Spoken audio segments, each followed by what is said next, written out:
साथियों नमस्कार। कविता की पाठशाला में आप सभी का मैं हार्दिक स्वागत करता हूं। आज मैं सुमुखी सवैया छंद के बारे में आपसे बात करूंगा, उसके बारे में जानकारी दूंगा। लेकिन इससे पहले मैं आपसे बताना चाहूंगा कि आखिर कविता क्या है, कविता किसको कहते हैं। कहते हैं कि जब हमारे भीतर का मौन जब बहुत ज्यादा उद्वेलित होता है, जब वो बहुत उद्वेलित होता है तो वो ध्वनियों की शक्ल ले लेता है। ध्वनियों की जब वो शक्ल ले लेता है तो उन ध्वनियों को जब हम बोलते हैं या गाते हैं तो वो संगीत बन जाता है, और जब उनको लिखते हैं तो वो साहित्य बन जाता है। कविता के दो आधार स्तंभ होते हैं, भाव पक्ष और कला पक्ष। भाव तो आपके भीतर उमड़ते हैं और कविता अवचेतन मन की प्रक्रिया होती है। जब भी आप कविता कोई घटना होती है जिसे आप बहुत देखते हैं, कभी वो कोई घटना आपके भीतर जीवन में बहुत प्रभावित करती है और वो बहुत गहरे आपके हृदय में उतर जाती है। लेकिन कभी अनुकूल परिस्थितियां भविष्य में जब आती हैं तो कविता के रूप में वो जन्म ले लेती है, तो वो होती है कविता। ठीक है। भाव पक्ष क्या हुआ? आपके भाव। तो कविता के दो आधार स्तंभ, एक भाव पक्ष और दूसरा कला पक्ष। कला पक्ष में क्या होता है? उस भाव को प्रस्तुत करने के लिए, अभिव्यक्त करने के लिए एक भाषा की आवश्यकता होती है। ठीक है। उसके बाद भाषा कैसी हो? भाषा ऐसी ना हो कि आपके भाव आपके भीतर ही रह जाएं या आप जो लिखें आप ही समझ पाएं, सामने वाला ना समझ पाए। तो भाषा में शिल्प चाहिए। शिल्प के साथ साथ उसमें सौंदर्य होना चाहिए, उसमें लय होनी चाहिए, गति होनी चाहिए, प्रवाह होना चाहिए। वो कविता है। ठीक है ना? वो प्रभाव होना चाहिए। अब वो कवि बात कहने का तरीका कैसा होना चाहिए? शब्द शक्तियां भी हमारे यहाँ छंद शास्त्रियों ने बनाई। तो अपने भावों को बहुत अच्छे तरीके से जनता के लिए, जनता तक पहुंचाने के लिए आपको उद्देश्यपरक कविता का सृजन करना चाहिए। भाव उमड़े, आपने लिख दिए, लेकिन उसके लिए अनुकूल भाषा चाहिए, उसके लिए एक आकार चाहिए। एक फूल का आकार होता है। फूल किस आकार में हो? आपको जैसे गुलाब बोलेंगे, आपके सामने जो है एक गुलाब का चेहरा गोल सा एक फूल सा आ जाता है। तो हर भाव को एक आकार चाहिए।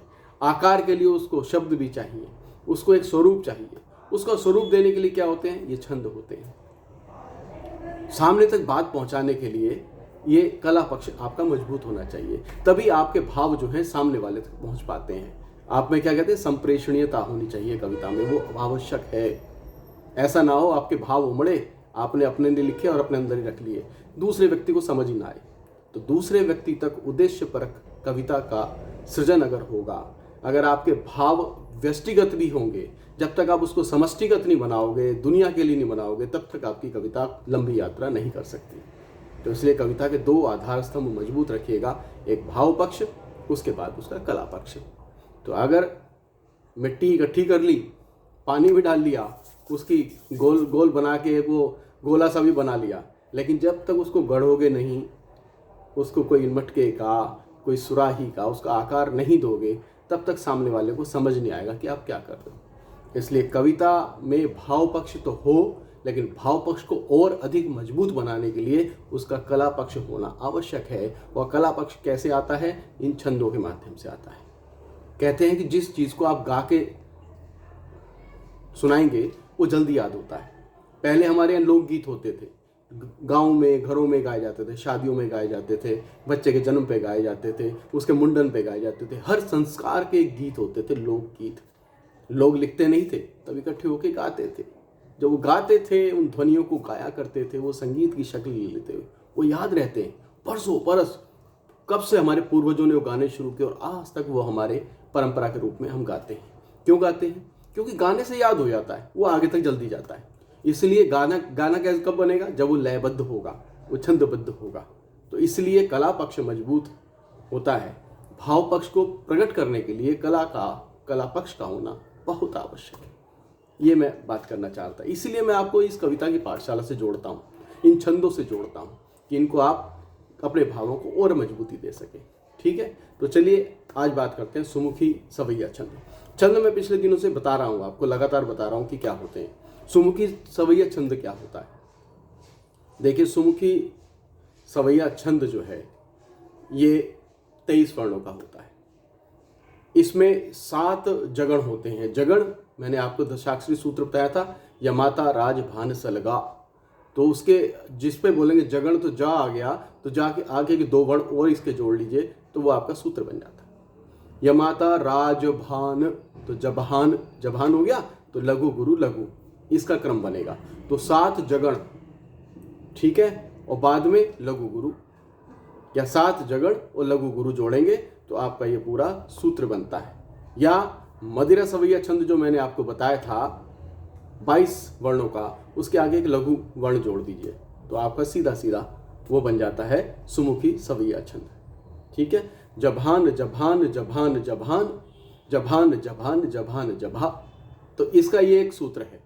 या मदिरा छंद जैसे मैंने बताया था कि भानस भानस भानस भानस भानस भानस भानस भा, तो उसके आगे पहले एक जोड़ दीजिए वर्ण लघु का, भानस से पहले, सबसे पहले, तो वो बन जाता है वही जभान जभान जभान जभान जभान जभान जभान जभा।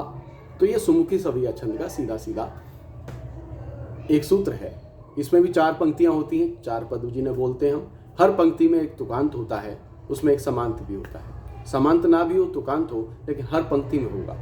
और ये भी समापनी वार्णिक छंद है, यानी पहली पंक्ति में वर्णों का जो क्रम होगा, दूसरी पंक्ति में भी वर्णों का वही क्रम होगा।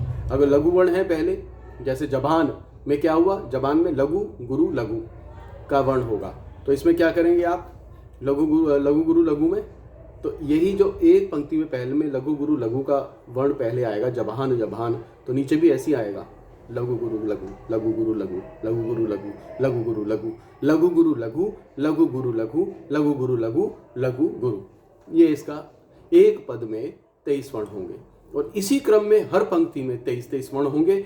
हर पंक्ति में इसका जो है तुकांत होगा। भक्ति काल और रीति काल में सबसे ज्यादा इसके प्रयोग हुए, आधुनिक काल में भी कुछ प्रयोग हुए, लेकिन पहले बहुत ज्यादा इन छंदों का प्रयोग होता था। कारण भक्ति काल में इसलिए कि भगवान की आराधना करने के लिए जब इस तरह के सृजन हुए गाने में, तो ये इन सवैया छंदों का बहुत ज़्यादा प्रयोग हुआ, घनाक्षरी छंदों का बहुत प्रयोग हुआ, चौपाई का प्रयोग हुआ, दोहे का बहुत प्रयोग होता था। तुलसीदास जी ने, कबीरदास जी ने, तुलसीदास जी ने ज़्यादा प्रयोग किया इसको रीति का, उसमें भक्ति काल में। केशव ने प्रयोग किया, सूरदास ने प्रयोग किया, नंददास ने प्रयोग किया, केशव ने प्रयोग किया, घनानंद ने प्रयोग किया। तो ये ऐसे कवि थे, तो ऐसे ये बड़े रच बस जाते हैं जनमानस में, तो ये लोकगीतों से ही निकल के कुछ ऐसे आए। तो आज सुमुखी सवैया छंद का उदाहरण दूंगा, उससे आपको स्पष्ट होगा। क्या करना है, 7 जबान, 7 जगण और लघु गुरु, या मदिरा सवैया छंद का जो अरकान है, जो सूत्र है, उससे पहले एक लघु वर्ण जोड़ लीजिए, वो इसी का सूत्र बन जाता है। ठीक है, अब देखिए कैसे, एक उदाहरण देता हूँ आपको। अबोध नवावत शीश धरे, पद वंदन भाव सहायक हो, अशेष विशेष करूं कवि कर्म पुनीत स्वभाव विनायक हो, अज्ञान सरोवर हंस तरे, उर भाव सदा गुण गायक हो, कलेश हरो उर राम रचे जन मानस को फलदायक हो। ये रामकेश मिश्र जी ने इसको लिखा है, उन्होंने, वो छंद शास्त्री हैं, उन्होंने उदाहरण के तौर पे बातें और बताई। तो अबोध में क्या है, अबोध तो लघु गुरु लघु है ना, अ में लघु वर्ण, बोध गुरु वर्ण, और ध में लघु, तो लघु गुरु लघु एक जबान। फिर आगे दूसरा है नवावत, नवाव, नवावत में ता हटा दो तो नवाब में भी एक जबान बनता है, लघु गुरु लघु। और तशीश, नवावत में ता छोड़ दिया था तो शीश उसके बाद आ रहा है, नवावत शीश, तो तशीश, तो ये भी एक जबान बनता है, तो तीसरा जबान आ गया, तीसरा जगण। उसके बाद धरे पद, तो द हटा दिए, धरेप, धरेप में जबान, तो लघु गुरु लघु का एक और जगण आ गया, तो 4 जगण हो गए। ऐसे ही द वंदन, पद वंदन, तो पा इधर ले लिया तो दा रह गया था, त पद वंदन, द वन द, ना हटा दीजिए तो ये भी एक जगण बनता है लघु गुरु लघु का। अब ना इसमें बचा तो उसके आगे भाव आ रहा है, वंदन भाव, तो न भाव, न भाव में क्या हुआ, एक और जगण आया लघु गुरु लघु का। ठीक है, ऐसी सहायक में का हटाए तो सहाय, सहाय में क्या हुआ, एक जगण आया, लघु गुरु लघु वर्ण आया। ऐसी का हो, का इस बच गया, का हो, तो लघु और गुरु, मैंने बताया था ना 7 जगण पूरे हुए जब सहाय तक, उसके बाद लघु गुरु, तो आगे का और हो में लघु और गुरु वर्ण आया, तो एक पंक्ति में आपके 23 वर्ण हुए। 7 जगण में कितने वर्ण हुए, जभान में कितने वर्ण? 3 वर्ण। तो 7 जगण होंगे, 7 जभान। तो 7 से 3 को गुणा कीजिए, 7 दिया 21। और लघु और गुरु उसके बाद आया तो 2 वर्ण और जोड़ दिए 21 में, तो 23 वर्ण एक पंक्ति में इस प्रकार से आएंगे। ऐसे आपको गणना करनी है।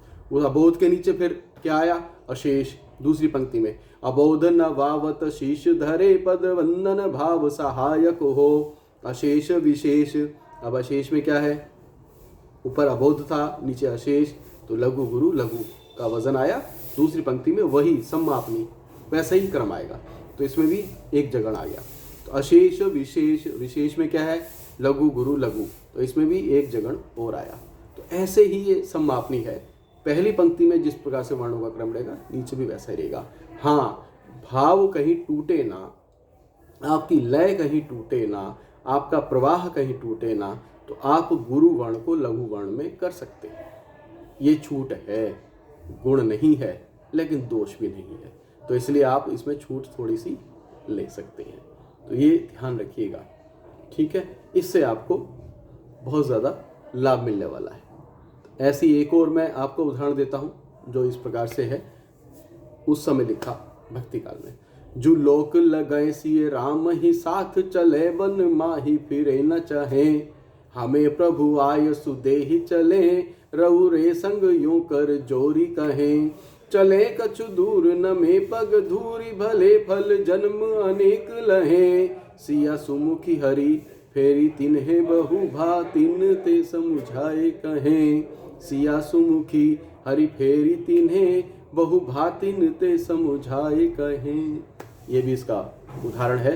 जुलोक में पहले पंक्ति लें जुलोक, तो लघु गुरु लघु का क्रम आता है। तो क्या हुआ इसका? सीधा सीधा सुमुखी सवैया छंद में जो है आपका गुरु लघु गुरु ये वर्ण आएगा। और इसमें ये ध्यान रखना 11 और 12 पे यति होगी।